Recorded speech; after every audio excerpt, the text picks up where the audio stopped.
Hey, what's up, everybody? Welcome to chapter 14 of the Modern Mindset Podcast. I'm your host, Mufuz Chowdhury. I'm here with my incredible host, Camille, and we are excited to be back for the 14th episode of this incredible podcast show.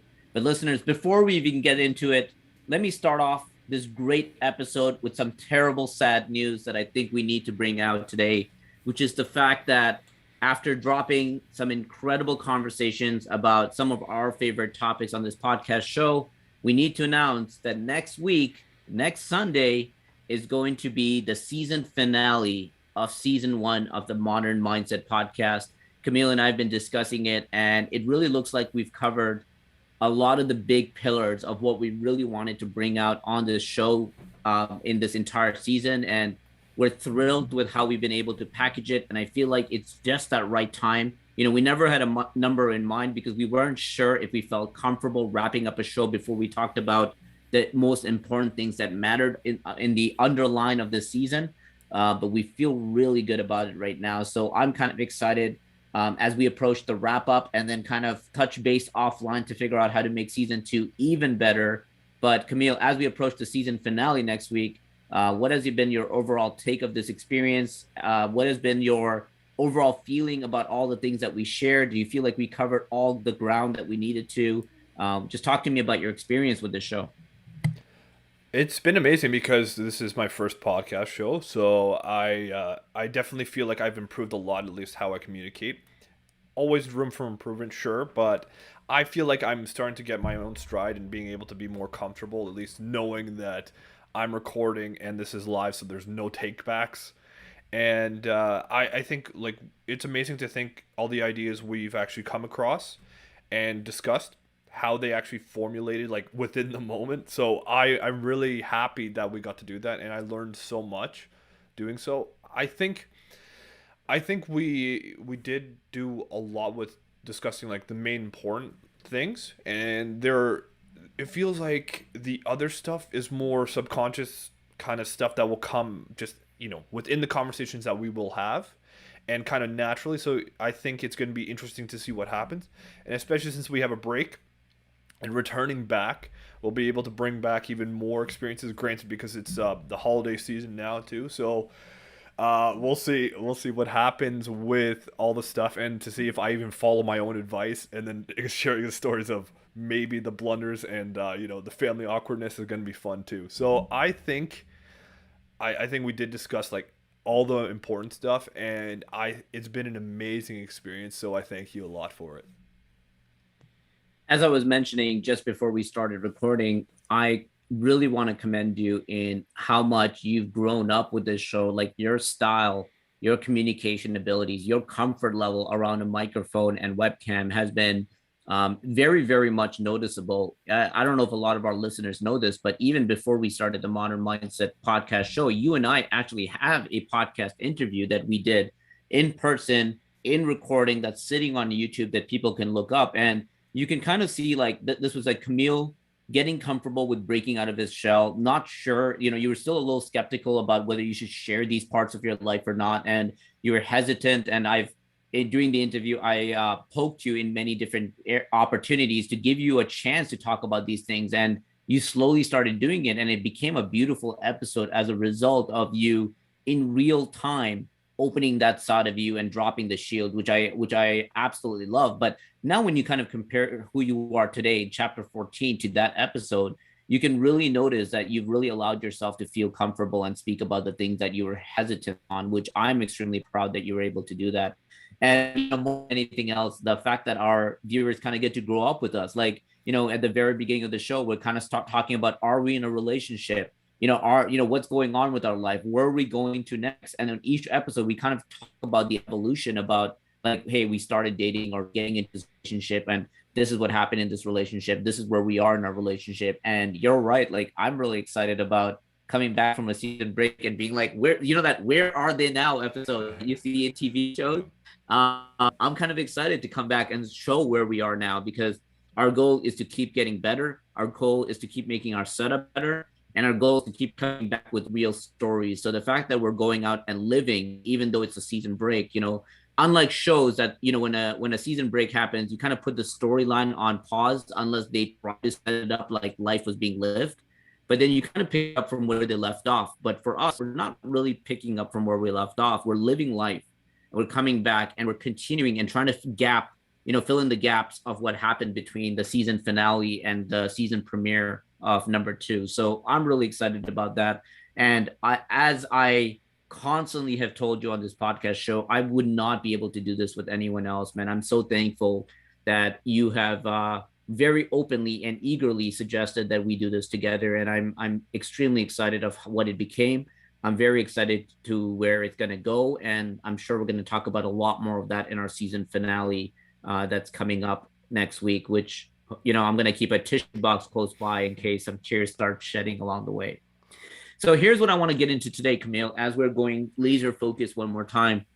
And what excites me the most is our ability to really go deep on a singular topic, which gets very, very fun, is a conversation that in my podcast show that I've done before we started the Modern Mindset, the Ride With Me podcast show, I did an episode about this topic, which is the conversation around manifestation. And in my show, this was Mafuz about 2-3 years ago. I remember I called the episode Reinventing Manifestation.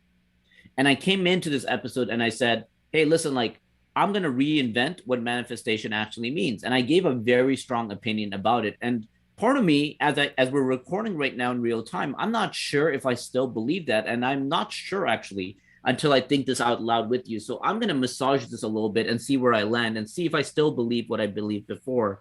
But manifestation is a very, very hot topic. I think a big buzzword over the last couple of years, if not the last 3 to 5 years.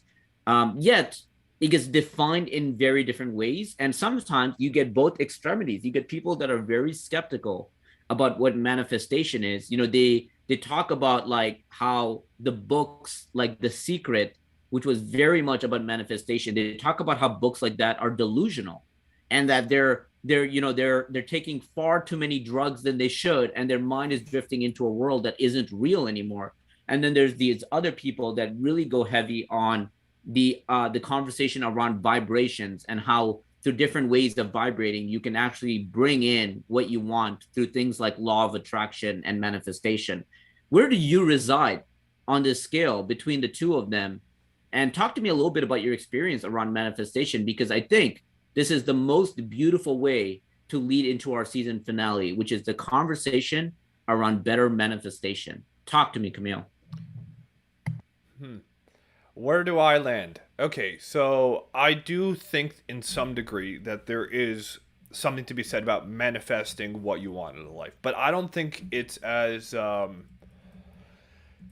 intangible as what they describe, because then you could describe it as kind of a spiritual aspect, which I do think there's some sort of degree. And when you say vibrations, well, when people say vibrations, it's very vague, but at the end of the day too, there's something called binaural beats. And what that is it plays two different frequencies, which are vibrations of sound in each ear. And that the idea behind it is that kind of makes your brain forced to send brain waves which are also vibrations in a certain set pattern, which can like elicit a certain response. So like in the waking like conscious mind.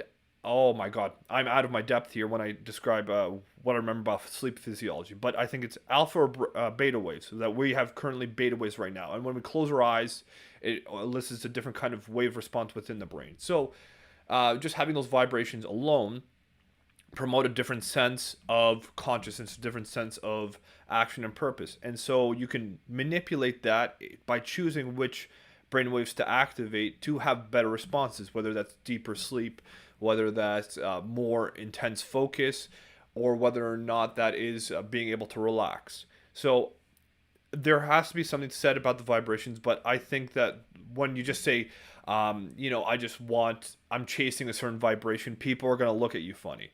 Where that comes to play, I think, in manifestation, or the law of attraction, as some people say, is that I think what it is, it's about sustained attention and focus. So when you focus on whatever you want or whatever you don't want, it grows naturally. So if you focus on the negative parts of life, that is naturally going to grow. And if you focus on the positive, it is going to grow, because I think subconsciously you chase what you're focused on. In the same way that when you learn how to drive, they tell you not to focus on having the wheel straight, but just to look where you want to go, and you're naturally going to drift there. That's what I think manifestation is. So I am sort of in the middle. I like to say that I don't think the people that are very much in the extreme of, let's say, the spiritual aspect are wrong. Uh, but I do have to say that I am more with them than more of those skeptical people. I do maintain a healthy level of skepticism, I believe. However, there has to be something said, and I think it's just a different language for the same kind of scientific principle, which we may not have exactly defined yet. Yeah, and so well put with the example about driving a car. I never thought of it that way, but I very much remember my my aggressive and rude driving instructor yelling at me every time I would start drifting off into the other lane when I used to take driving lessons. And she used to say, like, look ahead at the houses and the mountain way out there. Stop looking at the road and the line. And I thought that was really interesting because that forever stuck in my head, and you kind of reminding that gave me some very sad flashbacks that I never want to revisit again. But it was a very good point. It's, you know, like when I think about the terminology that's being used, I think there's many variations of this definition. But I think the words are always mean different things to different people. Like, you're right, like law of attraction is something you hear a lot of people say. I, on a very simplistic format, think of it as, you know, the a statement that you and I have said multiple times on this show, which is what you feed grows, right? And to me, I actually think of it as attention. Where you put your attention to, right? And when I think about where you put your attention, it really comes down to the fact that you get fixated on something so much that you're always going to find a way to get there, right? There's a statement I used to use quite often in the past, which is, if you want it bad enough, there's nothing in the world that will stop you from getting it. And if you don't get it, it means that you just didn't want it bad enough, right? And I think that that comes down to a few different things here. Like, one part is that you make it a priority, right? Like, when people say I don't have time, it's like, that's just not a priority for you. Then you make time for the things that are priority. So the first part of really getting fixated on something is that it becomes a priority, which means you're willing to sacrifice other things in order to get there. Like, if you knew that for you to be able to dedicate all your time to bring this initiative to life sometimes means like, hey, I'm gonna skip the gym, and I'm gonna order in food and spend more money, and I'm not gonna do all these fun things. Like, you're actually making sacrifices because you ranked in your head that this is more important than your physical health, for example, right? So you start thinking about, like, rearranging your priorities as the first part of putting attention. But when you're really fixated on something, it doesn't just mean about thinking about it. And to me, this is where I've kind of had the problem, is like, I see sometimes the part of manifestation ending at, like, hey, meditate, and in the middle of your meditation, ask the universe to grant you this, or use gratitude to be thankful for the fact that you already have it before you have it, and the world will give it to you. Again, I'm with you on that. I think there is some truth to that, because then you're getting fixated on the fact that this is a priority and you're going to get it. Like, you're basically recalibrating your mindset to promise yourself that you're going to get it. But the part that sometimes gets left out that really bothers me is the fact that your actions need to align with your ambition, right? Just having the ambition isn't enough. You need to align the actions with it. So again, I like the word attention and fixated, because when you get fixated, you're also putting all your energy into it as well. You're now saying, listen, not only am I thinking about it, I'm going to work on it every day. You know, a good example of this was at the very beginning of this year. I really wanted to make it a priority to make speaking a big part of my career. And I mean, like, paid speaking. And I realized that even though I get invited to speaking events, I've never really positioned myself as a speaker. I've always positioned myself as a marketer and a podcaster who gets invited to speak. So what I decided to do last Christmas, okay, last Christmas holidays, I made a decision that I'm going to launch a website that will catapult my speaking career. I was fixated on the fact that I wanted to become a paid speaker. And I had my Christmas holidays. Now, here's a great example of priorities. It's like for Christmas holidays, a lot of people think of like rest, unwind, disconnect, right? Like do anything but work.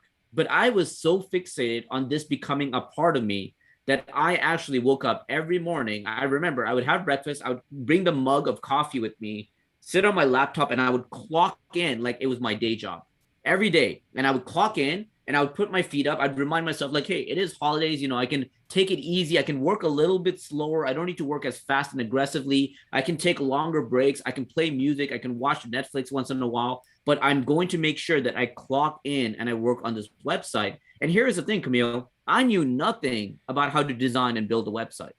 That's the second part is I'm so fixated on the outcome that even when I didn't know the answers, I wasn't numb. I wasn't knocked out. I didn't get stopped. I wasn't put in a halt. What I realized that when I came to a roadblock, the fixation would make me find any solution to overcome that roadblock. So then I took a break from building and I went and I started looking up YouTube videos. How do I build a website? How do I design a website? How do I install a template? I started researching other speakers' websites, saying, what did they do and why did they get hired? How are they telling their story? What are their speaking topics? The fixation, very borderline obsession, allows you to really start thinking about how to overcome it and then keep working on it. The next part that I'll also get into later, which is also like you also start surrounding yourself with people who understand that same fixation because you're so hooked on it that you want to spend time with other people so you can almost absorb their knowledge and learn from them. But I think that's another big conversation piece. But that's kind of where my mind goes, Camille. I think it's like the manifestation, there's truth to it, but I think it needs to be better defined. And I think the better definition comes down to that you draw out an ambition, you recalibrate your mindset around it. But then the biggest part that is sometimes the difference between who gets it and who doesn't is getting so fixated on it that your actions start aligning with your ambition. And only then can you truly start seeing yourself either moving closer or achieving that thing that you were visioning in the very first place.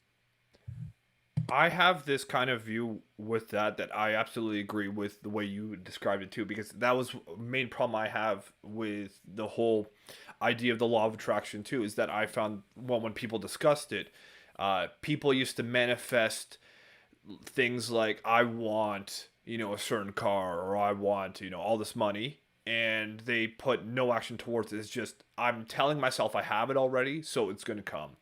And they didn't align themselves with their desire. So, and because I'm not them, I'm not sure if there was just a natural disconnect, or if that's like them trying to fool themselves into doing it, or if they didn't maybe want it enough. So they said they were manifesting, but not actually like putting in the sustained desire for that. So I'm not sure about that. But the point is, I also agree that there has to be some kind of action that aligns with that kind of way of thinking. The only time I will disagree with that, I think it's different when it comes to internal core values within yourself, uh, such as maybe happiness or confidence. I think that's such a mental thing that I think just even trying to trick yourself into thinking you already have it is effective enough. But I feel like those are two separate like domains. One is about actual like physical kind of desire, or something that you need to actually put action towards getting, whether or not it is like career wise, or maybe with social relationships or anything like that, where the other is about internal like struggles that you may have. So that's where I believe the manifestation, just alone, not even with any kind of action, will be enough, because the action will come afterwards. But if it's like you said, that you have a specific goal in mind, which is, I want this outcome, it cannot be just desire. It cannot be just saying, I already have this, and kind of tricking yourself into it, because that's where you need the actual actions to get it. There's no way you're going to get something for free like that. And I think you drew out a perfect example where, your desire was enough. You had such a strong why that you just didn't. You tried to get whatever could be possible to get the how. So I mean, like, you worked you saw a roadblock, you didn't let that stop you because you were like, okay, this I just need to know how to get how to do a better how, let's say. So I think it's about carving out that why first and then focusing on the action. And when I say sustained attention, that's the thing. When you just focus on the next step and you say, like for instance, you were talking about the speaking of while building a website, and you just in your mind was like building a website, and that was there for I think you built it in 2 weeks, right? Which was insane to me. So you built it within 2 weeks from scratch, not knowing anything, nothing, but the whole time in your mind you held, I'm gonna build this website, and the longer you had it and the more focused you were with that, and the more you didn't allow these other distractions, which we can argue are even other priorities, that's what allowed you to get there, or at least allowed you to have that motivation. Well, it's more diligence and motivation to pursue that. Yeah, part of that 2 weeks timeline is out of that fear that I'm going to lose motivation. Right. And, I've definitely, as someone that loves being creative and trying new things, the downside of that sometimes is, as they call it, the shiny object syndrome, where the next thing that flashes your eye, you drop what you're holding on to go chase the next thing. And I've had to manage that side of myself. As much as people say like, oh, it's a beautiful thing that you can get, you can get excited about life with all these different things and don't get locked in a box. I subscribe to that, don't get me wrong, but there also needs to be a part of you that needs to see a project through. And you'll never be able to see it through if you're instantly allowing that childish behavior of dropping the toy just to pick up someone else's toy. Like you got to have the mindset of playing with your toy first. And I think like that was a big part of why I did it in 2 weeks is I said, I need to quickly get that website out because I don't want something else to get in the way. For example, if the Christmas holidays ended and I started my work again, the work might have been taking up the time that I would have wanted to put in the website. So I think about that as well with how quick action, just as much as action can play a big role, because what happens with action is you're actually finding yourself building a system around that motivation, which gets really interesting, right? Because if you build a system quick enough while you're motivated, then you no longer need to rely on the motivation. You can rely on the system. And I think that's a big part that sometimes gets left behind. With working out was the other big part. Is like it was hard to get into the gym. It was hard to get motivated. I just got a warning this morning that we may have a snowstorm later today, and that scared the crap out of me. We haven't seen snow all year, and to me, it's like that scares me to think like, how do I keep going to the gym when I have to drive through a snowstorm to get there? And I remind myself that the system I have will allow myself to carry through. So building a system is a big part of it. But what you highlighted was, I think, really, really interesting because you talked about the fact that the mindset isn't always about the material things or an external objective. Sometimes it could be internal facing. And I admittedly, even when we were talking about manifesting, I was thinking about attracting material things. I have to tell you, like, until you said it, I was like, you know what? You're so right. And I never thought of it that way because it could also be about the internal things. And it could also be about not necessarily obtaining something, but moving away from something you don't like. Right. And to me, like when I think about what my motivation was, and again, terminology is important here because I didn't use the word manifesting, but when I hated like the parts of my life in my lowest lows, my motivator was to do everything I can to not feel that pain again. And to me, some might say it was manifestation to get out of that pain. So I think that that can also apply. So there's a part of me that's like, you can change yourself if you're not happy with your outcome. And that starts with pushing yourself away from the pain. You can also move towards a better life. And that's kind of playing on the offense and saying, I want to work towards a better life. But the worst mistake you can make is by staying stagnant, right? The worst mistake you can make is by saying, I'm comfortable with where I am. So as a result of that, I'm not moving at all. And I think that there's a big underlying discussion there around motivation that's required in order to move away from that. My website thing didn't just end at the website, Camille. Like it started off with completing the website in 2 weeks.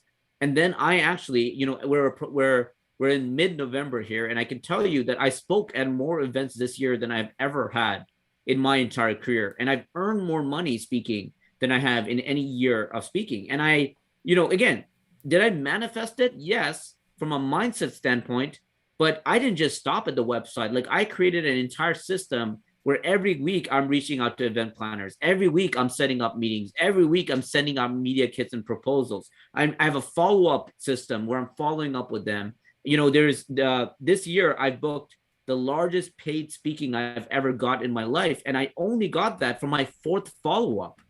So imagine all the people that are reaching out but not following up. So like you think about the fact that you get so obsessively fixated that you don't let any no's stop you from getting your yes. You don't let anything stop you from getting to that end goal, even if it's roadblocks that make you slow down a little bit.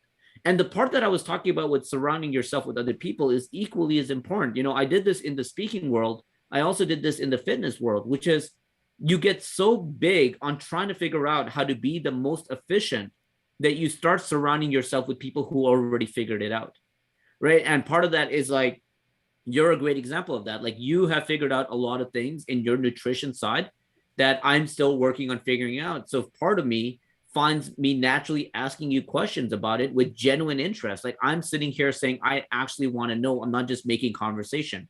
When I recently got into investing and I got really big on investing this year, and I found myself spending a lot of time in message boards and connecting with other individuals and even following them on social media and on Instagram so I can keep up with their content.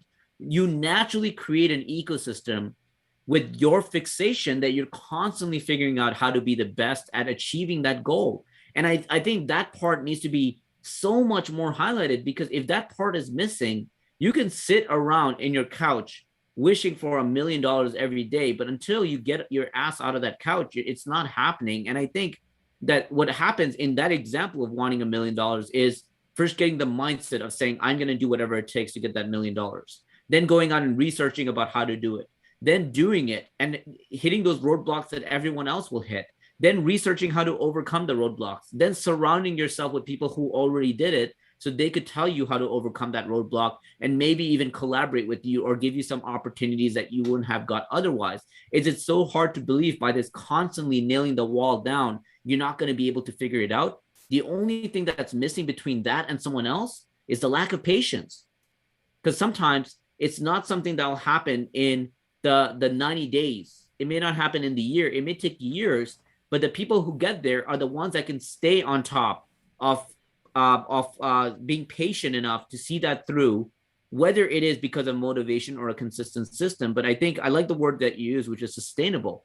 I think sometimes making it sustainable is what's going to get them there. And the ones that don't is, I think, falls into one of the two traps. They either have the shiny object syndrome and drop it for the next thing, or they just lack the patience of seeing it through. I think those are the two fundamental reasons of why someone is able to achieve it or not.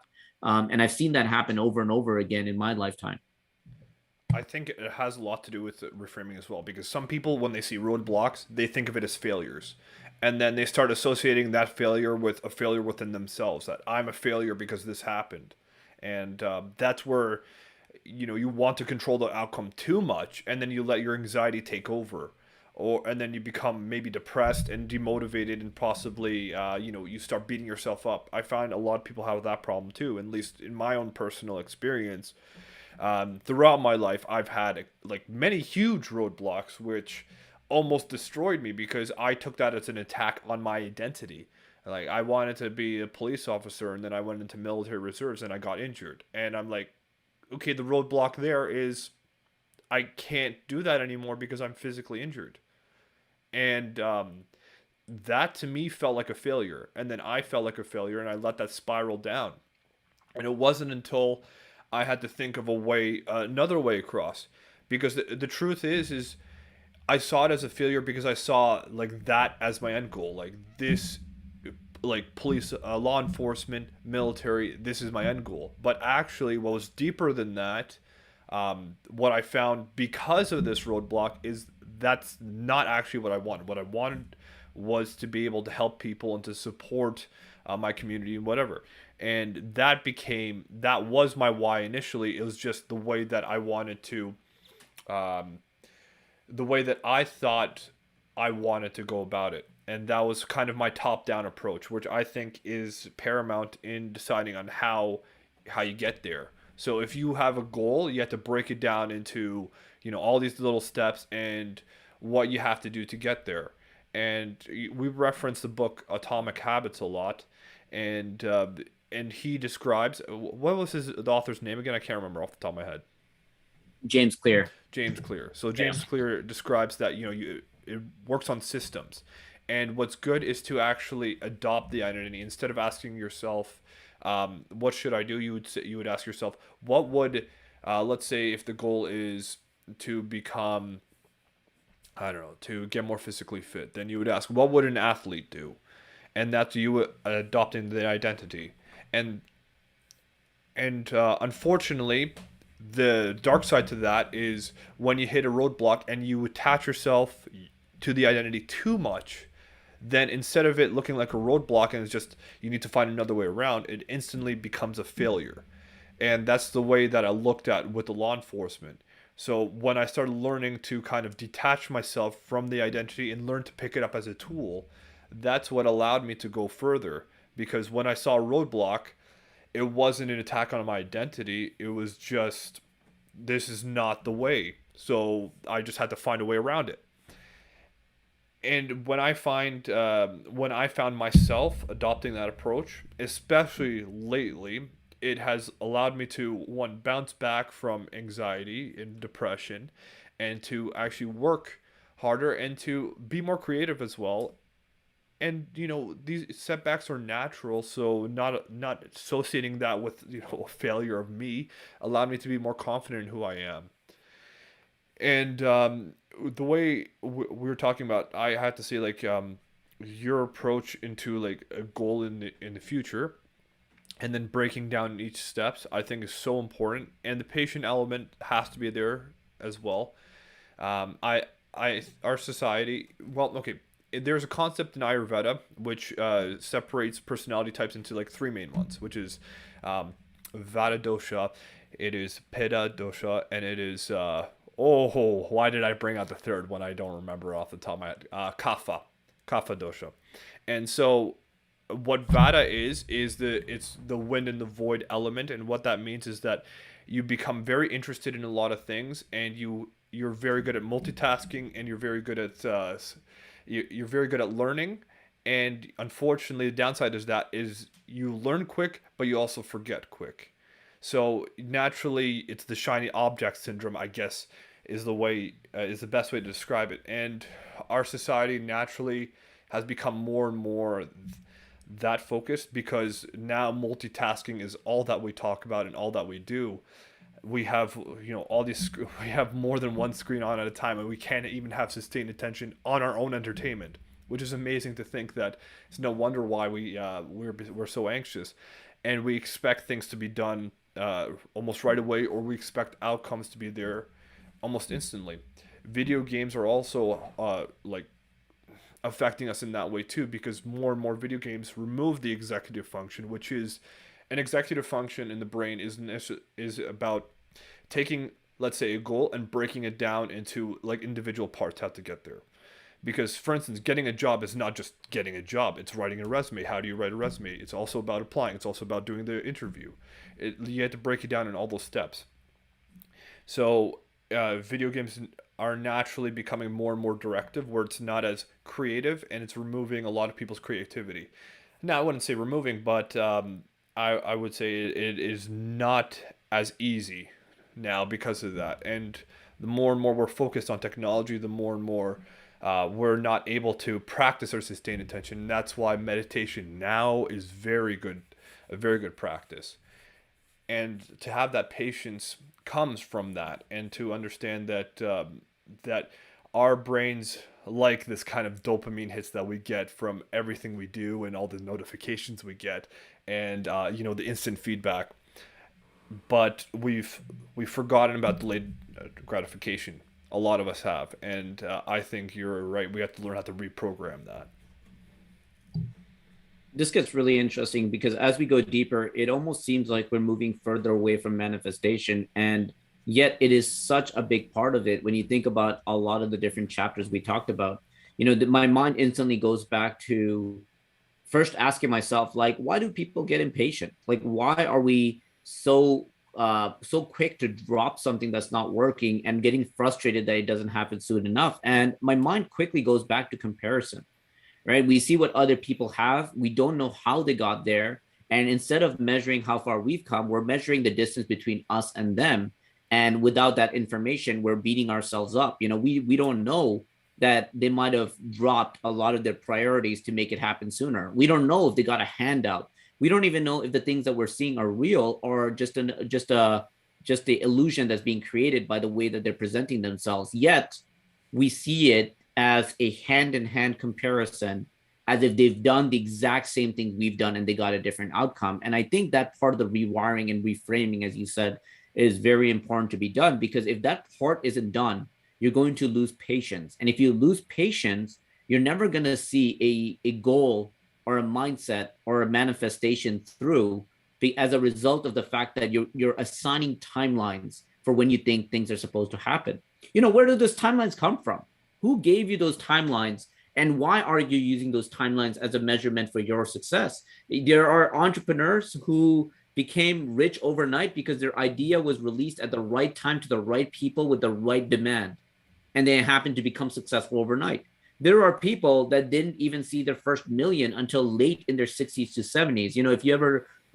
If you ever hear the story of KFC, you'll know that the story of KFC was created by someone who determined in their 60s that maybe they could start a business around their fried chicken recipe, right? Like it's just, there's stories for every type of success. What made you choose that one as the story that assigns your timeline is a very dangerous thing to do. Even if it's someone you think personally, even if it's your friend, even if it's your brother or your sister, you don't actually know that they went down the same path as you did, which is why it is first and foremost most important to recognize that your timeline is your timeline. Your journey is your journey, not theirs. And the more you realize that, the more you can be patient with the fact that whatever you're building takes time. And if you don't have it figured out right now, it doesn't mean that you'll never have it figured out. It just means that it's a process that you need to see through in order to get there. It's a beautiful thing knowing that the answer is out there, right? Like, it's crazy. If you think about whatever it is that you want to achieve, it's out there. It's not about whether it's out there or not. It's about whether you found it or not. So I would rather spend more time searching than more time comparing, because every minute that I'm spending comparing is less time that I'm spending on searching, which is really the answer to finding what I'm looking for. So it's a beautiful thing knowing that we can search, and through either information or people or opportunities that we find, we're going to be able to achieve what we're trying to achieve. And I think that's such a big part that I really hope gets through to people, is that comparison is going to be, as they say, the thief of your joy. As you're seeing great results, rather than appreciating great results, you're beating yourself up because someone else is getting better results, right? Even when I talk about followers and you think about how big someone with 2,000 followers is, like, that's 2,000 people paying attention to you.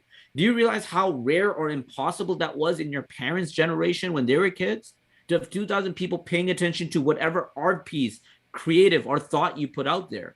It's a beautiful opportunity. And you can't let yourself get beat up by the fact that someone has a slightly bigger audience than you, because we don't know the full story.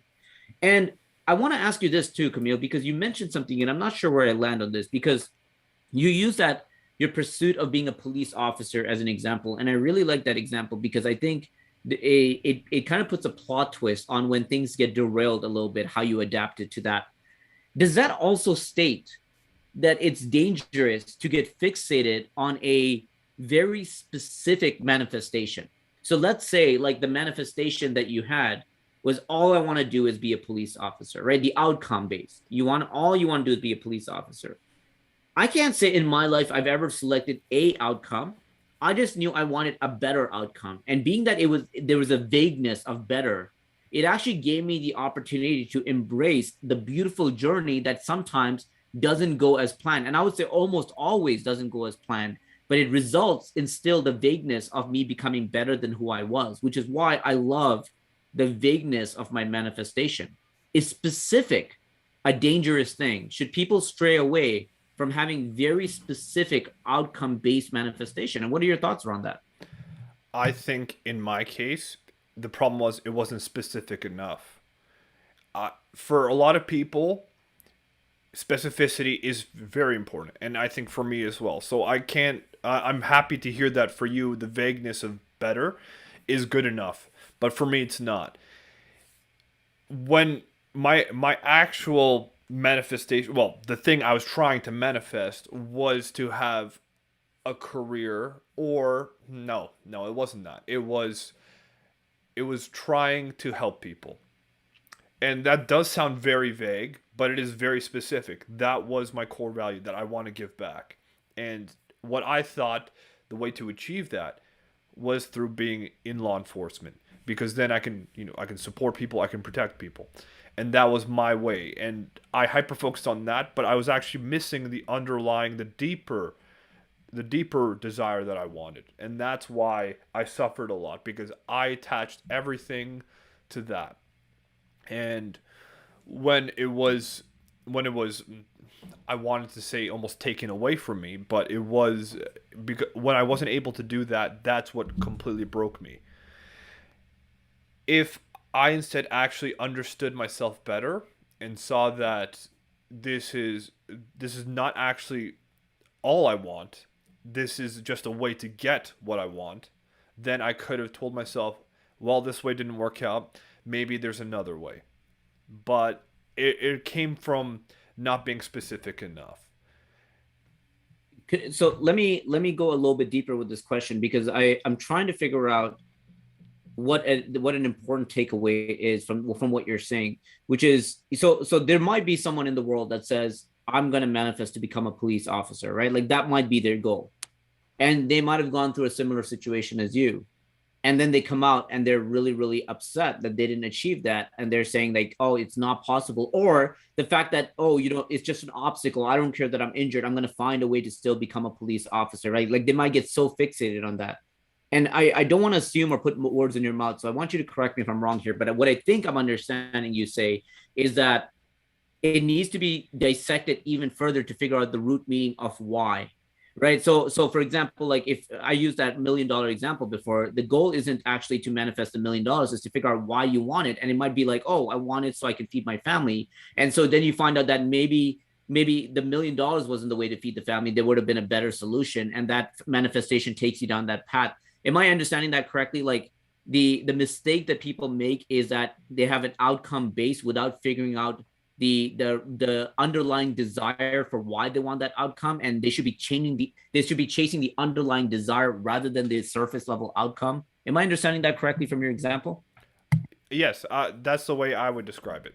Now there is something to say about like having like the short-term goals, which can be, for instance, if you're saying $1 million is the specific one, I would say, yeah, look underneath that, find out why $1 million, why that number, and what does that mean to you. Then you can look into all of that. But the whole point of setting that $1 million shouldn't be like that. It should be breaking down even to smaller ones, which should be like make a new stream of income, find out ways to get there. And then you could focus on those smaller ones as you're reaching that as a benchmark.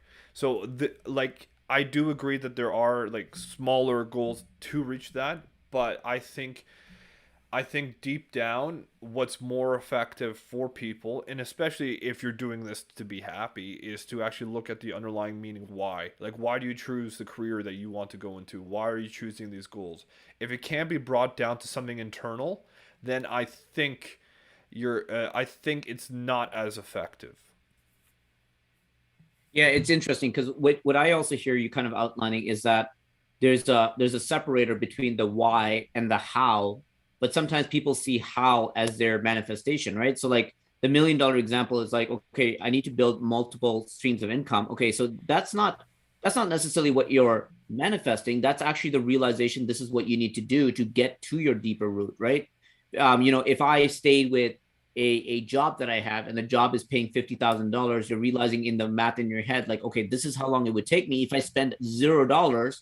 So it's not practical. What I need to do is start building another stream of income. So now the beauty of the how, which is something I really talk about, which is when your mind starts auto-populating ideas, it gets quite fascinating because what happens in those situations is that by you asking your mind the right questions through the miracle of the mind, it's feeding you ideas that you never thought of that was buried deep inside, right? It's like, okay, I want to build $1 million. And I love that you started with saying, like, why? Okay, so why do I want to build that $1 million? Okay, I want to make sure my family has a good life. Okay, so now how do I do it? And now what happens is that your mind starts thinking, like, oh, it starts feeding you ideas, and they may not all be good ideas. They may not all be something that you want to do, but it'll give you ideas. And then you can start saying, like, okay, my mind is saying I need to start investing more, or I need to start saving better, or maybe me and the wife should get a job, and so we have dual income. Like, you're starting to think about different strategies as a result of the fact that you sat down and thought it through a little bit further than just saying, I hope one day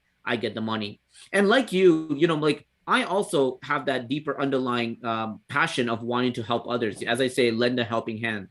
But you know, in the world of business, we sometimes get told that for an objective to be specific, we need to attach smart in front of it, right? And smart starts with S, being specific, but then we also have measurable, attainable, timely, or sorry, realistic, and then timely, which spells out smart.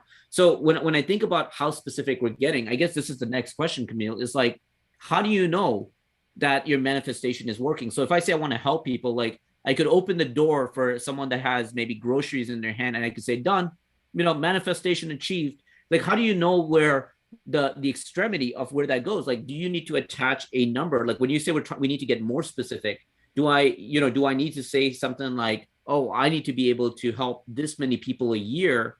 And then the downside of that is, does it get concerning that I didn't help this many per year, or that what I had wasn't actually realistic? Like, I might say 10 billion people this year, and it just wasn't realistic. Like, where does that specificity end? And like, how deep do you go down that rabbit hole? All right, so I think the specificity ends. It doesn't end because I think it goes down to your core values. Once you be specific enough, and you think about what you want to desire, and you actually break it down and go deep enough, you'll realize that this is who you want to be at the core of your being. And when you allow that, then you ask, whenever you do an action, then you can always ask and ask yourself, is this in line with my core beliefs?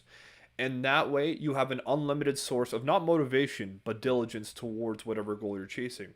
And then you're right, the smart things make it easier because then you have short-term little goals to reach a bigger goal. So well, when you use the example like opening a door for someone and that's it, I don't think that'll be it. It'll be good enough for, I mean, good enough for you because that's you being in line with your core values. Because you had the choice of whether or not to open the door or not, and you wanted to be that lending helpful hand, and that was a way that proved that you're acting in a way that's in line with your core values.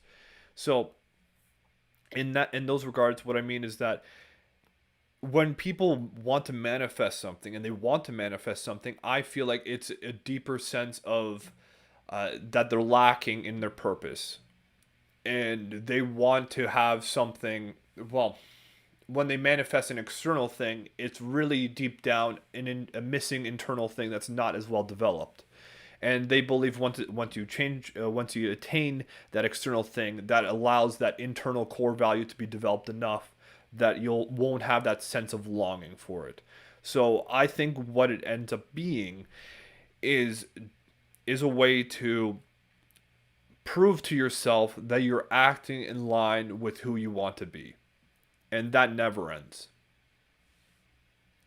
I love it, man. So now that we've done a really good job in defining the ideal of manifestation under our own terms, you know, like our definition of it, which I think people will have different definition, but based on what we talked about, which there's also a heavy emphasis in not only understanding the deeper meaning of the manifestation, but also aligning your actions to make sure that there's actually a follow through happening with patience along the way. I'd love to dive into some personal stories of things that you believe that you have manifested with our definition, right? And first and foremost, I think, if I could start, one that comes right into mind was the fact that I broke into the marketing industry the way I wanted to. You know, I've when I long before I've had any experience in marketing, all I was doing was pouring coffee for a living. You know, at one of our local coffee shops here at Tim Hortons, and I was doing that for such a long time that it never once crossed my mind that marketing was what I wanted to do. But somewhere along the way, I started realizing through tasting different things outside of my job that marketing, specifically digital marketing, on the social media website, advertising side, I started realizing that this is something that I love doing. And at that moment, without actually calling it manifestation and fully understanding what it meant, the definition still was in play, which is I wanted it bad enough that I was going to find a way to do it. And why I loved it was very clear to me because I love the idea of giving me the freedom to work in this creative playground and create without limitations. And I to me, that was my underlying desire. So as I started pursuing it, it didn't stop me that I didn't have experience. I didn't even actually think of like from a strategic standpoint of what's going to work. I'm like, I'm just going to keep trying and find out what sticks. And it just so happened that it was me going aggressively on LinkedIn and researching CEOs of marketing companies and messaging them that resulted in starting the business in the way that I have, while at the same time, all the things that I was doing on the side, building my own blog that didn't look great and building some, playing in the ground of social media, I was able to use that as leverage in my job interview to show that I understood marketing. So everything kind of lined up. And then everything kind of lined up so often for me that I've kind of come out and said, like, I need to stop pretending like things aren't just happening for me. And I remember I had this conversation with you. I was like, listen, the world is actually finding a way to line everything that I've done, both good and bad, to actually show me that it was all happening for a reason. And I need to stop pretending like I'm not seeing that. And so my mind started getting a little bit on the spiritual side there, but we could dive into that in just a second because I am curious about your take on that as well. But I want to start with that, Camille. Let's ping pong a couple real life examples of things that in our definition of manifestation you've kind of seen come to fruition. Well, I'm trying to go as deep as possible to core values again. I discovered that a core value of mine is discovery, and that extends to almost everything. So that can be discovery of something externally, internally. It can do with a lot of learning, a lot of teaching. And what I found over the years, the more and more I think about it, is that no matter what I've done has some sort of combination with in it. And I mean, even as like a kid, I didn't like spend a lot of time with other people that much, and I would do things like play some video games or read or study and do some other things. And then as I got older, I became more and more exploratory within that. So I became more interested in other things within myself too, and how I fit into the world I live in.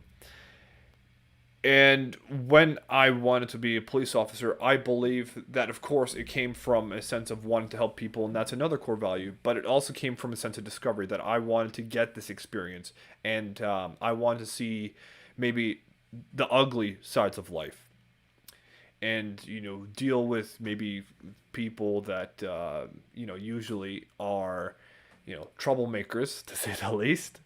And that'll expose me to who I actually am and how I am under that pressure and to the real world out there. When that didn't work out, I decided to chase medicine, and so I did that as a way to again help people, but also to learn. And the thing I loved about medicine is that I was learning so much because there are all these different diseases, all these different structures within the body, all the physiology, that I had this unlimited source of curiosity and kind of like happiness. It was amazing to think like learning something new was just it gave me almost like a certain high that it didn't feel like work to me. It felt almost like a sense of purpose. And later on, when you learn as much as you can, then it becomes memorization. That's when it became very hard to do. But what I manifested there was this kind of sense of discovery of the world. And then what I learned later on too is that I love to discover who I am, and so I did a lot of things with self experimentation, with nutrition, with bodybuilding, with exercises, with all sorts of like I guess like drugs as well. not like any hardcore like street drugs, but like of course like marijuana, alcohol. I was interested in that just for the self exploration side and the social side too, but also like psychedelics and exploring my mind and different facets of it. And also like meditation and like the Eastern philosophy and then like world religions, like it all ended up cultivating this manifestation of I want to know myself better and I want to know the world outside me better. And we can like put one word to that, which is discovery.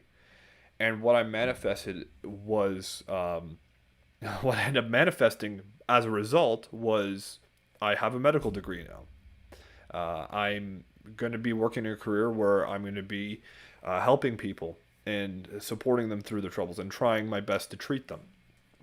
So I manifested that indirectly from having that core value, and I didn't realize it at the time. It's just I wanted so bad.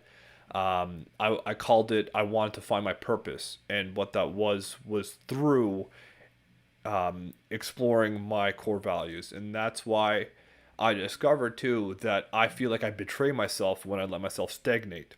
And how I counter that is learning something new, picking up maybe a new hobby, or reading a book which teaches me more. Having in having genuine conversations and genuine connections with people that I find interesting and that I don't know much about. Like all of that cultivates this manifestation again of discovery because I learn every day something new. Man, it is so hard to stay bored when you have a passion for wisdom and learning new things. I got to tell you, like, I was chatting about this with my girlfriend Priya yesterday, and I mentioned to her that for the last 4 or 5 years, and as a matter of fact, as far as my mind will remember, but at least the 4 or 5 years, which I have a good thumb on just based on my releases and things that I've done in my career, I just don't let myself get bored. And if I do, it inspires me to do something better and something more exciting. And sometimes that results in what you're kind of talking about, which is like learning something new or surrounding yourself with someone new or putting yourself in an uncomfortable spot that tests you. And I think that was a great reassurance that every year will just keep getting more and more exciting because we're just going to keep learning and adding these things. It's a beautiful thing when you learn something new, Camille. It's like that new excitement because you're like, oh, a new untapped resource that I knew nothing about. And then you go into that untapped resource and now you acquire that knowledge and now you bring it back and apply it to other areas of your life, like your social skills. Like you can bring that up in conversations or you can apply that if it matters in other areas of your life. So nothing really just gets treated as an external pillar. It's more like it gets blended in with who you are and what you do. And that just allows everything to get infinitely better. And that's where it gets exciting is knowing that you can layer on your current lifestyle and that layering allows your lifestyle to get better and evolve, kind of like leveling up a character in a video game, which I think is always great to think about it from a comparison standpoint. So we talked a little bit about from a career standpoint and in many ways our core value standpoint, but I also want to point out that these manifestation examples don't just end on something so magnificent, like it's even on small things. This podcast, I was just thinking, is actually a good example of something that we manifested. Like you and I during the lockdown period, we're spending a lot of time really getting to know each other on a deeper level. I would say deeper than we've ever gotten to know each other, just because we've given ourselves an environment that involves just going really, really micro on topics for hours at a time with no interruption, which if you think about it, would have happened many years ago if we had that opportunity. It just never happened. And when we finally started getting to that level of deepness, you and I had a realization that these were conversations that we wish we had a recording for, only to revisit ourselves because we were learning so much from it. And it gets sad when you realize that it's hard to remember many parts of our conversation, thus resulting in us now kind of talking about like, hey, why don't we start recording our conversations? Then we started saying, why keep this wisdom to ourselves? Why don't we share the wisdom to others? Then talking about how do we make it happen? We hit some roadblocks and saying, oh, we're not in the same place at the same time. We don't quite have the environment for a clean microphone setup. It doesn't make sense from a practical standpoint, but we still overcame that roadblock and did it through a virtual environment using a Zoom and YouTube platform. And then we're trying to challenge ourselves to keep making it better and more polished every episode. Hence why we have better microphones, better system of uploading files, better video quality, and later hopefully with me manifesting this right now live on air, with us doing it in person, so that we could really give it the ideal quality that we want to give it. But again, from a micro standpoint, there's also a lot of unlimited examples that if people think about it, even though they didn't call it manifestation, they actually do it all the time. And that's going to be the realization that it is possible and it is real. It's not just a figment of your imagination. And then when I think about it from a personal standpoint, I think from relationships that you and I have talked a lot about on this show, but in a very short couple of minutes, if I could summarize it, it was the fact that I knew that there was an ideal person out there. I didn't fully know how to define what an ideal person was. I just knew that I had the patience to wait it out until I found it, and thus avoiding a lot of roadblocks, a lot of relationships that could have been really bad ones, a lot of pressure from society and family members. But, at the age of 34, did I then find the ideal person for me. And it happened as a result of me not just wishing for it, but actually going out on those dates, actually putting myself out there, actually willing to have those tough conversations, actually willing to put myself in difficult situations that wasn't the most comfortable or ideal scenario, not folding my hand just to please the other person, and really being able to see the true colors of that other individual that made me realize that they were not for me, and then later figure out the one that was for me. So from a relationship standpoint, I think I very much, I'm going to put it in air quotes here for my video viewers, I manifested it, which to me, honestly, what I think it meant was that I gave it my all, and I waited patiently, and I waited it out without settling, which I think is a big green light that I want to give back to why patience is such a big part of it, because you just don't know what age it's going to happen. And I didn't let the fact that some people, whether it's real or not, but claim to find the love of their life at like late teens or early 20s, I didn't let that comparison throw me off my course and my vision to find what I was looking for as well. With me in relationships, I think I'm in a similar way, where I didn't I didn't really. I was a late bloomer. I didn't really start actually like going on real dates and stuff until I was like 21. And the whole time I was in high school as well, trying to manifest one. Like I was thinking about it constantly, but in a selfish way. And what it was is actually I wasn't trying to manifest, being in a relationship and having love. What it really was is I really wanted the loneliness to end. And as a result, I just had the wrong.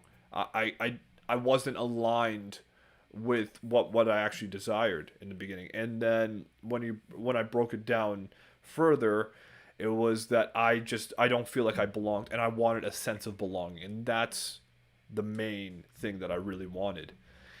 And so I found that in my friends, but I was so unaware at the time that that's actually what I wanted, that I was focused on, if I have a girlfriend, then this is my sense of belonging. And Sorry, can sorry, I yeah. can I just throw a couple of things in there? There was a couple important points that you mentioned there. One of them was like why that mindset is important is super big, because like you saying like I just want the loneliness could end could have resulted in a very toxic relationship, but you're like, hey, at least I'm not lonely, at least that's fine. And then the other part to it, that's also the fact that maybe what you were manifesting and hoping for wasn't actually what you wanted, but what you saw that others were happy with, right? So it could be in movies of what an ideal relationship looks like, or it could be like people that you see that are portraying this perfect relationship, and you're like, I want that. So maybe we didn't know, and I can admit that I definitely didn't know. I didn't know what I wanted. I thought I wanted what others were having until I later realized what I really want. And I'm glad that you brought it up, because that's where I was going too. Is that later on in my early to mid 20s, that's when I really wanted to have my life together. And what I saw was the family side. Like I really wanted to have the romantic side there. And as a result, I looked I looked for what I wanted. I explored, dating and all that kind of stuff. Eventually, I found someone who I really connected with and had a really intense relationship with her. And the whole time I was like, this is it, because like this is how everyone tells me it's supposed to be. Where I have comparisons on what love is, I have comparisons on what a good relationship is, I have all of that, and a lot of it dealt with compromise, which I didn't know, and a compromise in a way that was compromising myself, not and compromising who I am, not necessarily having the relationship build a mutual compromise, which I had no idea. I thought what compromise meant was self sacrifice, which was what I was doing the whole time because, again, I was comparing myself to what the perfect relationship looks like from what everyone has been telling me.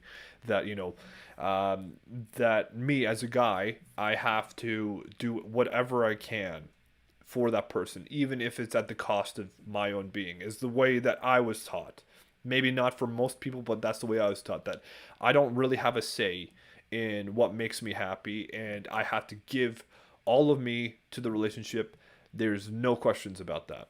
And as That's where the happy wife, happy life statement comes from, isn't it? yes, yeah, exactly. And as a result, when I did propose to her, even though it wasn't, actually at the time when I did propose, it wasn't really toxic, but later on it ended up being toxic, a toxic relationship to both parties. I'm sure that I did some bad stuff too, so I'm not all innocent, but it's because I settled for that relationship because this is what I thought I wanted, because this is what everyone was telling me is the way it should be. And I didn't ask myself what I actually did want. Instead, I just told myself that I wanted a wife, I wanted kids, I wanted the family, and I wanted to put my life together. And this is the way to do it, and this is the cost. And the cost was myself, and I didn't realize that until much later. And that's why it was very important to actually understand what I actually wanted and what I was trying to manifest was like a life that I'm happy in. I just thought that, these are temporary setbacks, or this is the cost of having a happy life. Is that there's a sacrifice that has to be done, and you're gonna be unhappy sometimes. And and I thought even for periods like, it's gonna be, it's just a couple months, but then like it means it's a lifetime of happiness. It's just a couple. What's a couple of months for a lifetime, right? So I realized that like with these things, when that relationship ended, and I was able to think about what I actually wanted, and it didn't end up. It was it ended up being nothing like that. And then eventually, when I put myself out there again, and telling myself that what I want is a genuine connection, and I want a partner that I can work with well, and that we decide the rules of the relationship, but we both have to agree. Like that is what I want, and I guess that's since I was so hyper focused and being hyper specific about what I wanted, it allowed me to actually meet someone that I feel right now shares the same beliefs. And we talk about that, and it seems like, everything works out well. And that's what is amazing. Is just, I thought it was impossible because I thought I was too demanding, but it really is possible to actually find that. You just have to know what you want specifically instead of having the vague promise of what you hear from other people. And to add to that last statement that you said, I don't think you even need to always know what you want, but you need to also respond to the things that your body is telling you that it doesn't want, right? Like the relationship I have right now, before I had this relationship, if I was asked to define my perfect relationship, I don't think I could have explained this, right? Like I didn't know this was actually what I wanted. It was more like I just knew the other things were things I didn't want. And paying attention to that, I think, is equally as important in the discovery of trying to figure out what you want, which it does benefit to go through those sometimes so-called bad relationships because it gives you hints of things that you did like about it, right? You'll be like, I like these parts, but it wasn't worth it as a trade-off that I had to sacrifice these parts. But then you find that in the next relationship, you can have both. You can have your cake and eat it too. And to me, like that to me makes spoke volumes is that realization. And I hope for many people that are listening to this, when they hear both our case studies and both of how that, although sometimes in your head you have that hard conversation that maybe I'm asking for too much from the world. And what that results in is you lowering the bar, as sometimes people tell you, like, oh, you need to lower your expectations. Maybe that's not always the answer. Maybe there are better things out there. Maybe just because the people that are telling you to lower the expectations haven't found it doesn't mean that they don't exist. right? If someone out there in the world has been able to achieve something that you want to achieve, it's out there. It's just a matter of can you find it within your lifetime, and hopefully sooner than later, than much later down the road. And I think that part is worth happening. Now, sometimes I've also accepted the fact, Camille, that there are things in our life that we're going through that we're still in the middle of the tunnel, so we haven't seen the fruits of our labor, right? So sometimes we're like unsure, like, hey, is this actually going to work, or does this actually lead to anything? And I got to tell you, relationship was probably the longest part of that tunnel for me. I think it was the longest tunnel that I was in the middle of, which is why for a very long time I didn't have the confidence to come out and say, like, hey, I think things do happen for a reason, right? Like I was kind of like, well, I don't know, because that hasn't happened yet. So now that now that I've kind of seen this kind of unfold over the last while, something that I've been talking to you a lot about is the fact that I don't want to pretend that this isn't happening to me. And the part that I was telling you about was the fact that I've started to finally see different parts of my life coming together, almost like a beautiful poetry that didn't make sense at the beginning, but at the very end you're like, I now understand why every part of this made happen. I think of Will Smith's got a movie called 7 Pounds, and I need to throw out a spoiler alert that I'm gonna ruin the crap out of this movie. But so 7 Pounds was, I remember when it came out, I watched it in the theaters, and I remember that nothing in the movie made sense. Like I've never sat through a movie where I'm like, what is happening? The entire movie, like nothing made sense. And it was only in the last 5 to 10 minutes everything made sense. And then you go and watch it, and you're like, what a beautiful thing! How beautiful it was that they could confuse us for so long, and then answer our questions in just 2 scenes. And I feel like that's happening right now in my life, where like there's a lot that was happening, good and bad. And especially I want to put an exclamation mark on the bad ones, because the bad ones was the ones where I'm like, okay, there's no way this is happening for a reason. Like this is so bad. Like there's no way this is going to result in something good. But I'm kind of at that point of the 7 Pounds movie where I'm kind of starting to see all the scenes come together, even the worst ones. And I'm starting to have conversations now like, hey, where these things meant to happen? Like when we talk about manifestation and going down the spiritual extremity, there's a part of me that's starting to see that things happen. And I'm curious to get your take on it, of whether I am logically like almost reaching and saying, okay, this somehow circled around and it does make sense. Or have you been seeing that as well? Because you and I exchange notes, and sometimes it's kind of beautiful seeing like something happened in the past resulted in something better. Do you think that's just us with human nature, like the way that we interact with each other? We just find a way to make sense of these things, or do you actually believe that it's happening? Because I got to tell you, lately, I'm a little bit more on that side of saying that things are unfolding out the way it was supposed to, which makes me a lot more optimistic and confident about the future. But I'd love to get your take on this. It's funny because I think, naturally speaking, since I have an education in medicine, I'm supposed to say that we're just trying to find meaning in whatever we have. But no, I don't believe that. I really don't. I think you know what's perfect too? The symbolism behind 7 pounds we can use now. That you had to give your life, you had to give your sight. I forget what else he donates, but you have to give. If you give all of yourself away, then you create a better world.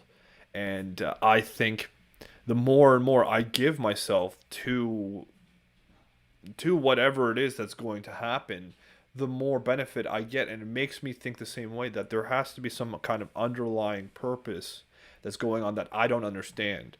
And this meaning that I have, the more and more I chase it, and the more and more I deeply define and carve it out, it makes more sense that everything falls into place afterwards.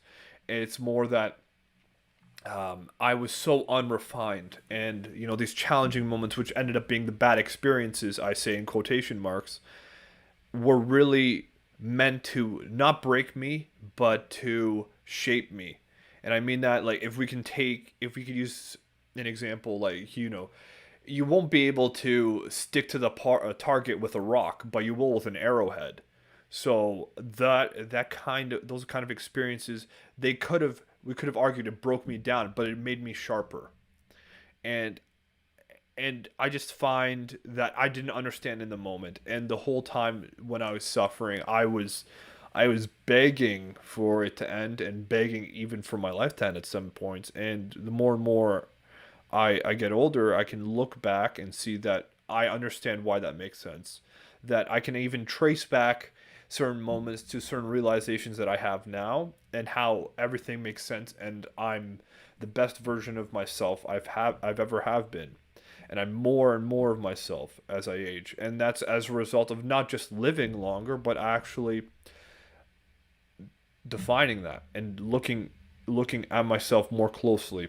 And I think it goes the same with love too. That in my current relationship, that we're still pretty fresh. Like we've known each other for a little over a month, and I within the third date, I told her that that I wanted to have a relationship with her. I want her to be my girlfriend, and I just completely gave myself away, and I meant in the sense that what I felt I actually expressed, and I didn't hold back because of the fear of judgment, the fear of losing, and all that kind of stuff. I actually gave myself, and I did that willingly, even though it was terrifying. And I said all these things which people may not which people would say, well, that's too much, or this is you're actually doing harm by doing this. But I think I was acting in a way that was so forthrightly myself that it made sense at the time, and I'm seeing the fruits of that. And as a result of that, I have an amazing relationship now that I had to say that I've never felt this way before. And it seems like everything lines up just in the sense of even in the relationship, but even in my life in general, just like all these things are stacking upon each other. And I don't know where it goes. I don't know where it's going to go, but I know that even when it gets bad, that it's temporary and that it leads me to a better place. And it kind of makes sense that there is some meaning towards these events. And I used to, I think even a couple months ago, I used to hyper focus on everything. So I used to be like, okay, so I know that there's meaning behind this event. So what's going on? Like, I had, I forget, like, I think like 2 or 3 months ago, I had someone in a drive through ahead of me pay for my meal. And I was like, this never happens. Why? And I started to hyper focus because of that, and then I realized that that just takes away from the experience too. So you had to have some kind of balance between that and just being able to be grateful instead of being like, why is this going on? This doesn't make any logical sense. So therefore, I'm missing a lesson here.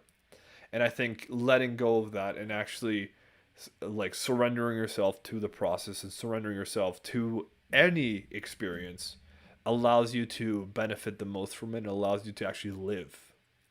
And I think when you look at the other side and you say that there is no meaning, you're just creating meaning behind it, I also think that's taking away from the experience.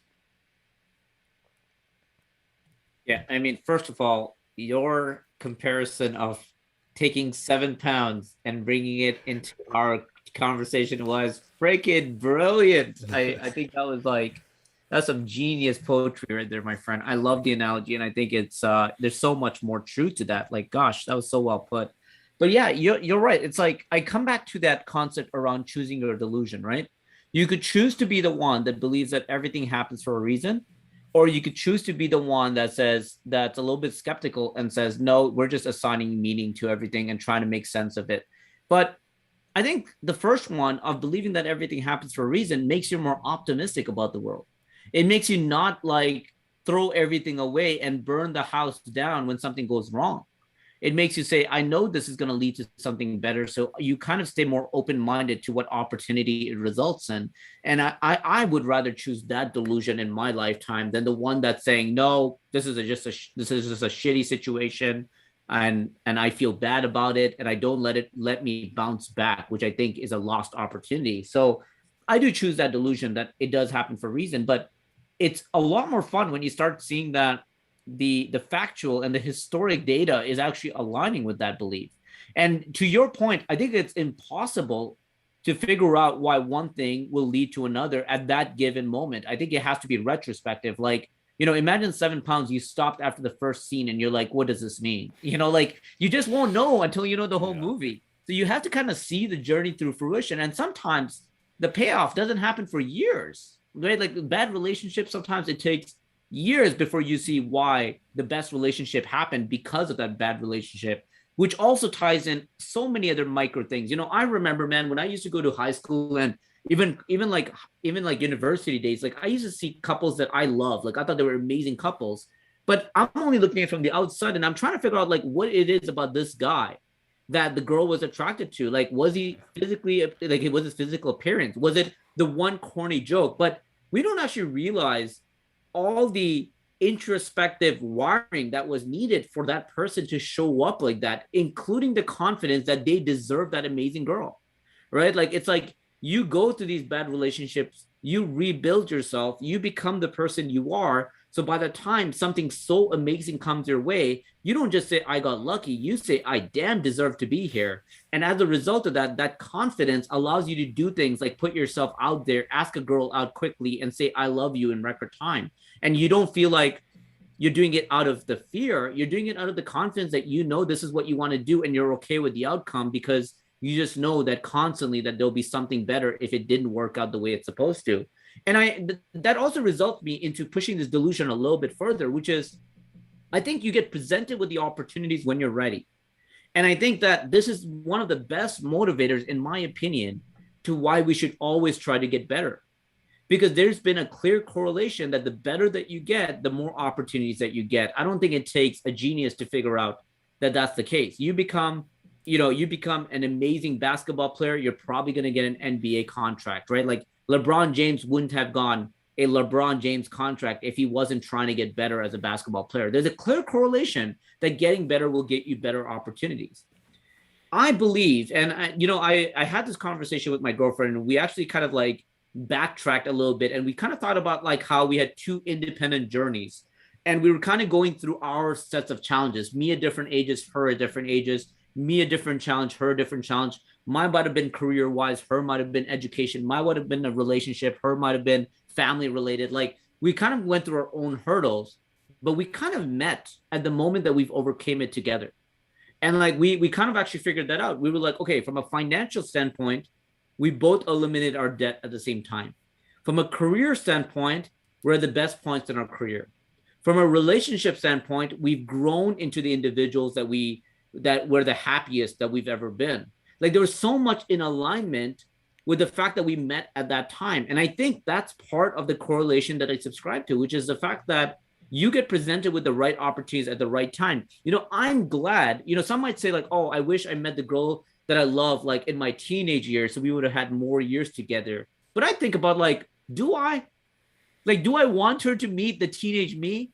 Like the one that I was unhappy with, the one that I didn't like, the one that I felt like I needed to grow past that shyness. Like, do I want to meet her earlier? Probably not, because if I met her earlier, I wouldn't be dating her today. I wouldn't be in a relationship with her today because there's a lot of things about me that I was still working through at that time. So that goes in with my philosophy of also trusting the timing, right? And if you really trust the timing, the patience comes in as a package deal.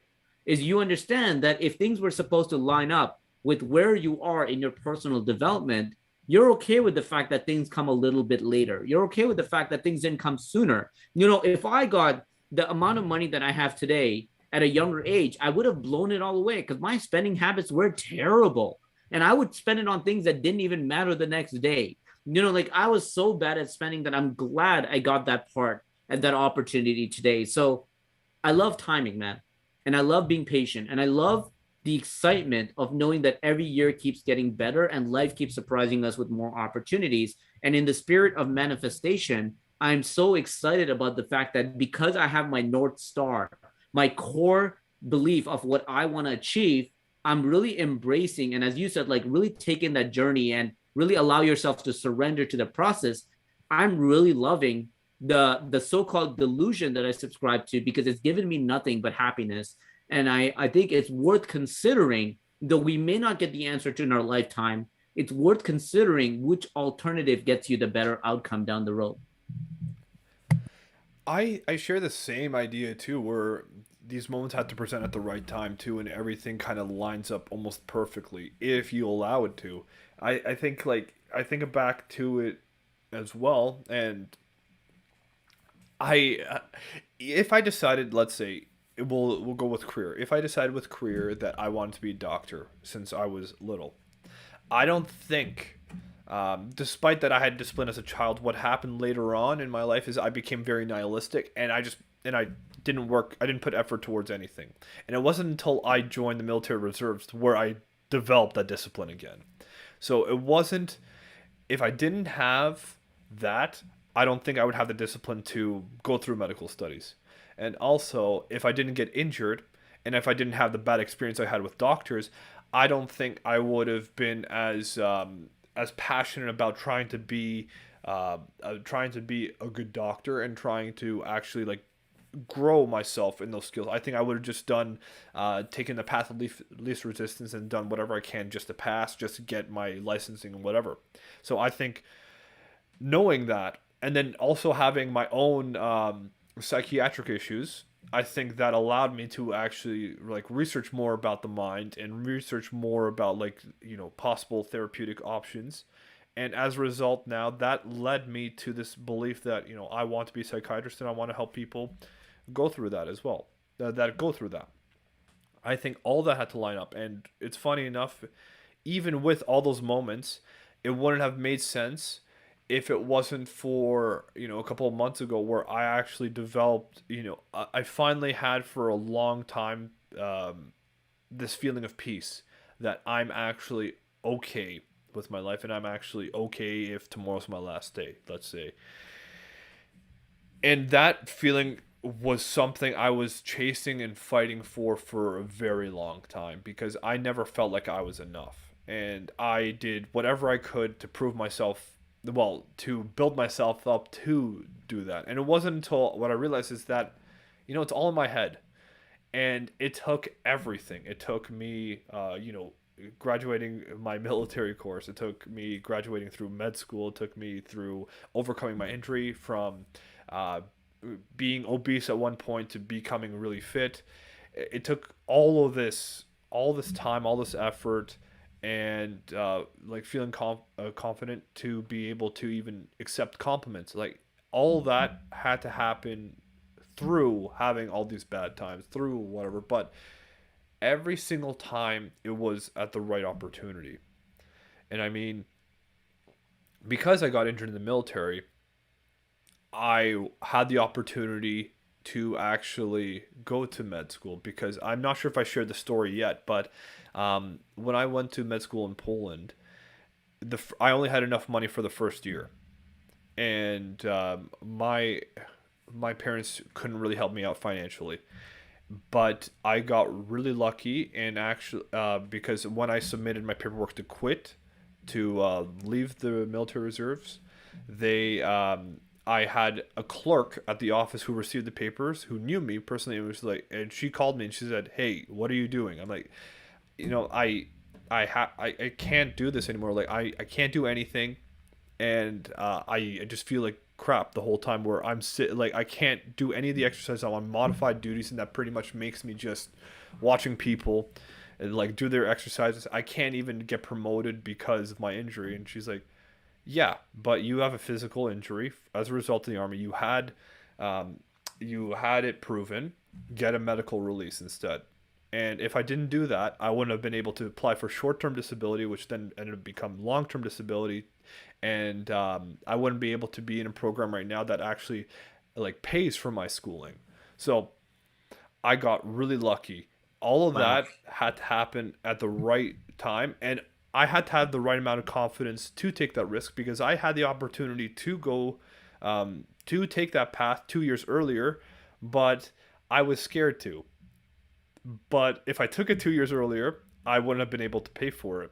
If I if I wasn't able to pay for it, I would be really like, well, I wouldn't be able to like do anything, and then I would be actually worse off than I was. But all of that worked out in the moment, and I wasn't able to see it either until after it happened, and through working on through meeting all these people and meeting like very interesting people, and then having them respect me and having that sense of belonging through them made me actually realize that I'm actually a valuable person.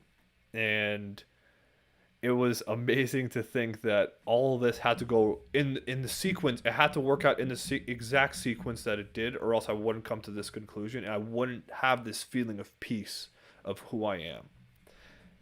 Is amazing.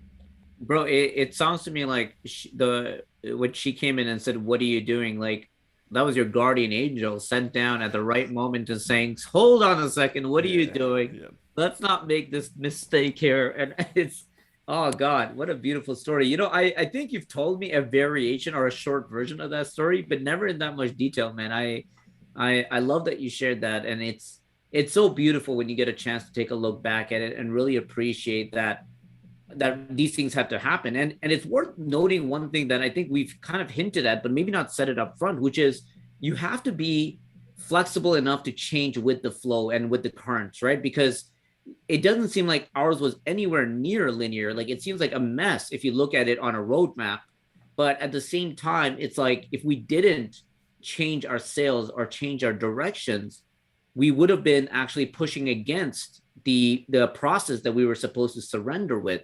And I think that's important to do, where a lot of people kind of see change as in like like it's plan B. Like I gotta jump off the plane, so I better, like, if I have to jump off the plane, I might as well hold on to a parachute, and the parachute becomes a plan B. But I think the change is plan A, and it's where you're saying I am going to jump off the plane.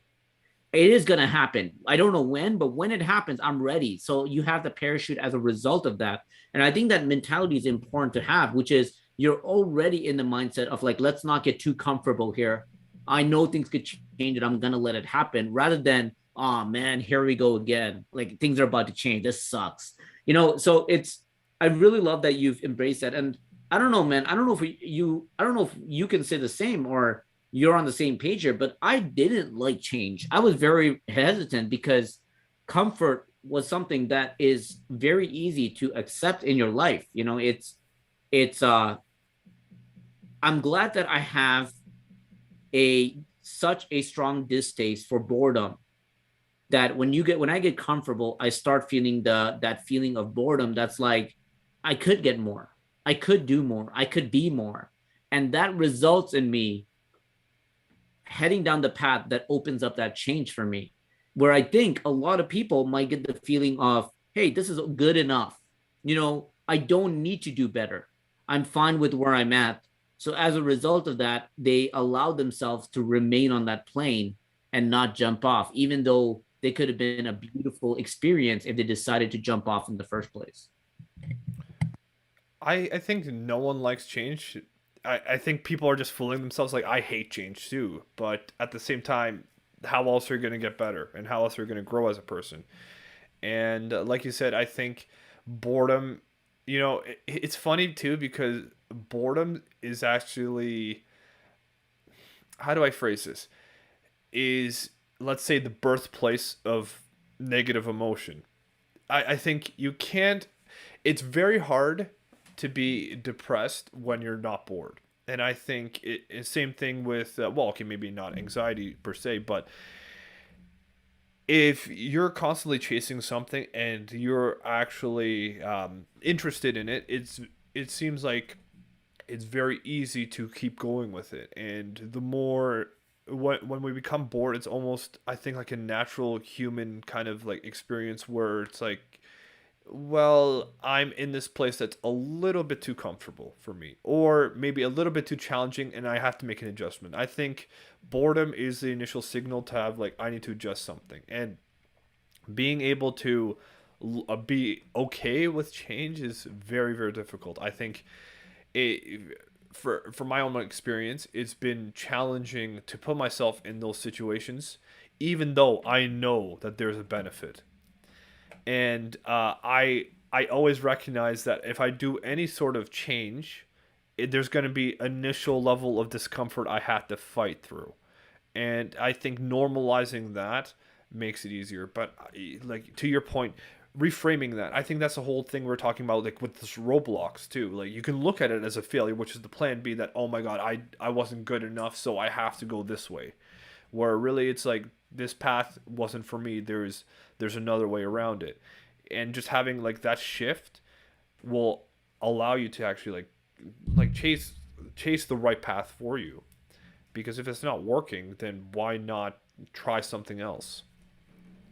Even as I kind of described plan A and plan B, I realized that that mindset of even having a plan B is detrimental, right? Like it's like when you think about a plan B, it means like things didn't go the way it was supposed to. So now you need the next best thing. But it's like, what is a plan B? Like, what if the next step was still part of plan A, right? Like, and I think the reason someone shifts to plan B is because they had a very specific result driven objective that wasn't met.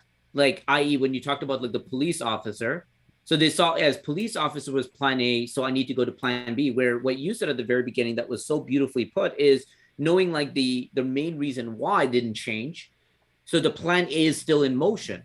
It's just what they were mistaking is the how they get there. And I think that that mindset is very important, which is why even I had to check myself. I was like, I got to stop saying plan B because I don't actually believe that there is a plan B. I think there's a plan, not plan A, but a plan. And I think that you just got to see it through. And a lot of that comes with trusting the process here along the way. Camille, as we go into the final few minutes here, I wanted to kind of build a bridge between this and our season finale, which is the underlying meaning that I want to really make sure that we bring home in our next chapter, which is the conversation around what we've been presenting from the very beginning is the ability to become better, right? And the ability of acknowledging that wherever you are in life, there is a room to get bigger. And I think that's also emphasizing the fact that there really isn't a ceiling, right? There's always room to get better. And as a result of that, we shouldn't get too comfortable where we are.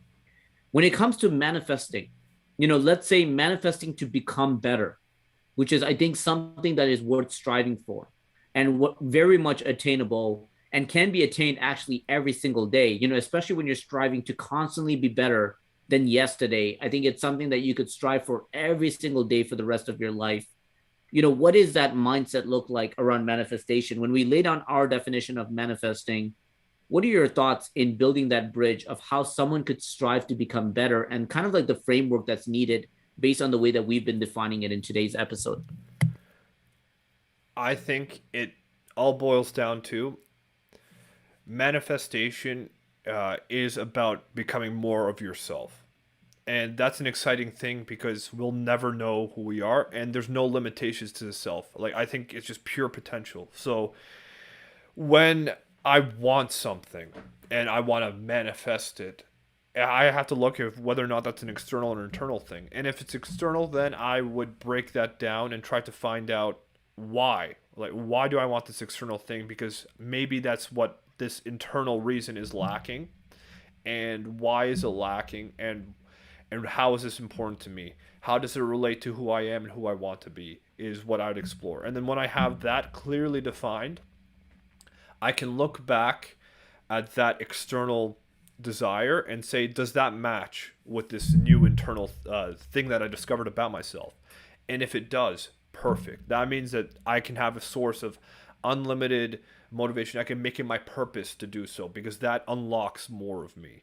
And as a result, I would take that external want and then I would break it down. And I'd break it down into how to do that and what I would need to sacrifice and to do in order to get that. Is that worth the sacrifice or is there another way? And then I would look and research into options how to do it. And then I would, as you said, implement the SMART goals, the specific, measurable, attainable, realistic, timely goals, and break it down to smaller ones. And then I'd set those as kind of motivators to me to go to the right path. And if I would try to set aside my expectations because, like you said, as soon as you frame that as this is plan A and this is plan B, then there's an expectation there. So plan B is worse than plan A. So why am I even wasting time devoting my energy there? Where instead, if you tell yourself this is the goal, and then you break it down to the smaller one and say this is what I'm chasing, then you just focus on the next step. And I think having that in your mind goes there. And when I feel demotivated, I connected back to my core values, which is what I want to manifest initially from that external thing. I would go back to the internal, and then I line it again, and naturally, I found I had a lot more drive to push, and I'd be able to push further. So by doing so, it allows me to go further. And sometimes when that doesn't work, looking back at my progress and comparing myself to who I was before my pursuit is a lot better than comparing myself to someone else. I think that's where you can actually have the sense of gratitude and then let that fuel you and just realize that this is a process and that'll foster, like you said, it's very important patience and diligence. So I think having that focus there and the gratitude is essential. And the most important thing I think is being able to define the internal thing that you're trying to manifest. Man, this might be one of the most important episodes and chapters in this entire podcast because I think with these couple of hours alone that we spent today dissecting down the definition and examples that we've given, it's really a very surface level realization, right? Is that realization that every single one of us, if we had the choice, we would take more than less, right? We would take more from what we can get from life's opportunities. And for you to get more out of life opportunities, there's a clear correlation that by you being better, you get more opportunities. And by you being better, it's knowing that from what you just explained so great, it's the realization that it's possible and you can start getting better right away to get more opportunities. And we've given tons of examples in today's chapter to really break that out. And, I asked the listeners that if you just think about who you were in November last year to who you are now, whatever your definition of better is, some may jump right into like, how much do I weigh?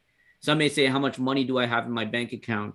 Some may say, am I in a relationship or not in a relationship? Some may say, have I got more done this year or less done this year? Whatever your definition is, are you better than November last year? And if you're not, know that you can be better next year and know that you can look back and be better. And what better will give you. And I promise you, without a shadow of a doubt, that in the journey of the next 12 months of trying to get better, you don't even have to wait till you get to your best. You will be picking up opportunities along the way, because that's the beauty of life, is when you get those hints along the way that you're on the right track by opportunities that get presented to you over and over and over again, so that you can enjoy the benefits of that short-term sprint in the midst of the long-term journey. I think it becomes a beautiful thing. And I think, Camille, I have to give both of us a virtual pat on the back, because I think that what we've really done in this episode is, someone like myself, if I listened to this episode and only this episode and never knew anything about either one of the hosts here, I think I'd have the confidence to at least try to get better. And it starts with our definition of manifestation, which isn't just about wishing it, but actually getting up and putting in the work to get closer to it every single day. Yeah, I think it's amazing too. I look at that and it's amazing what you kind of fleshed out for me. Like you said, this surface level realization, which I don't think is a surface level. It's more that it's from the deep and now it's surfaced, so I can actually be more conscious about it. Like actually having it in words now, that to me manifestation is actually about unlocking more of myself, uh, is something I'm going to take away from this, and I'm really grateful for that. So thank you. The best part about this podcast show is that we get better as we chat more and more. I can't tell you how many times I've found myself taking in what we've talked about and a lot of the things that you shared that I let settle in a little bit. And then later down the road, without even realizing it, subconsciously implementing it into my life. And I can't be thankful enough. And listeners, I hope you get just as much as even I do selfishly on this podcast show. And if you do, and you're watching us, whether it's on YouTube or audio platform, my encouragement is to like, subscribe, or follow us in order to stay on top of every single episode that gets released, starting with the season finale that'll be released next week, followed by you never know when that new season is starting. So you definitely want to be in the loop when that happens. And if you follow us on Instagram, where we're going to be constantly posting clips from our highlight reel on top of updates for our next season, do follow us. Our Instagram handle is the Modern Mindset Podcast. And by following us, let us know your favorite episode and maybe one takeaway that was valuable to you so that we could continue nurturing it. As you've seen in many past episodes, we read the reviews that come in, we read quotes that you share with us, we read feedback that is presented, and we make sure that we involved you as much as we can. And I'm going to manifest this right now, Camille, so that I could come back and I can revisit this clip right here at this moment to tell you that it came true. Is that my vision is you and me in a live audience platform having a full conversation about any given topic around the conversation of modern mindset, and allowing the live audience to be part of this while they're watching us discuss it and maybe even take Q&A after. I'm throwing that up there into the universe, but I'm also going to make it happen. And Camille, as always, I want to thank you not only for today, man, but 14 weeks in a row of giving me your best every single time and being a true friend that has really added incredible value to my life. And when it comes to the world of manifestation, really played a huge role in why a lot of the things that I've manifested in my life has come true as well. So thank you for being such a big part of my life. And I believe the audience members audience members' lives as well, very much down the road. I can't say words can't describe how much I'm grateful for you as well. Like I think with you being in my life, it's been just an upward trajectory to being more of who I am, and I can't express how that has impacted me and all the lessons you share too. It's amazing how much insight you've provided that actually sticks in my mind and I carry every day. So I can't thank you enough for that. And listeners, we want to thank you for tuning in week after week. Whether this is your first or your 14th, we're forever grateful, and your feedback is our oxygen. So thank you for tuning in. We'll see you next week on Sunday for the season finale of the Modern Mindset Podcast. I'm your host, Mahfouz. This is my host, Camille. We thank you for tuning in. Have an incredible Sunday, and we'll see you again next week. Take care, everyone.